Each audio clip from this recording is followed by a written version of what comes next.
আসসালামু আলাইকুম। ঈদ মুবারক। আপনাদের সবাইকে ঈদের অনেক অনেক শুভেচ্ছা।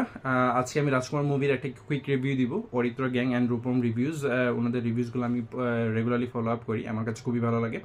এবং সেখানে ওনার একটা গান নিয়ে খুব বেশি আলোচনা এবং সমালোচনা পুরো ইউটিউব জুড়েই হয়েছে, সেটা হচ্ছে গিয়ে আমি একাই রাজকুমার। সে গানটি আসলে সত্যিই ভালো হয়নি, কিন্তু সিনেমার সাথে এটা কোনো সম্পৃক্ততা নাই, ঠিক আছে?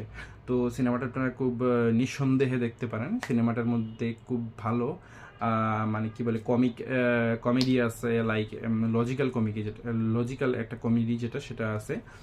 ইমোশনাল সিন, দেশাত্মবোধক একটা পয়েন্ট আছে, সেটাও খুবই ইমোশনাল। মানে আহমেদ শরীফ সাহেবের যেই দেশাত্মবোধক পার্টটা আছে না, এটা জাস্ট এখান থেকে জাস্ট পানি পড়ে গেছে আমার দেখতে দেখতে। এত ইমোশনাল একটা সিনেমা, আপনারা দেখবেন, আপনাদের প্রচুর ভালো লাগবে। লাস্টে যখন মানে কি বলবো, সিনেমাটা শেষ হয়, ওই জায়গাটা ভাই অস্থির ছিল।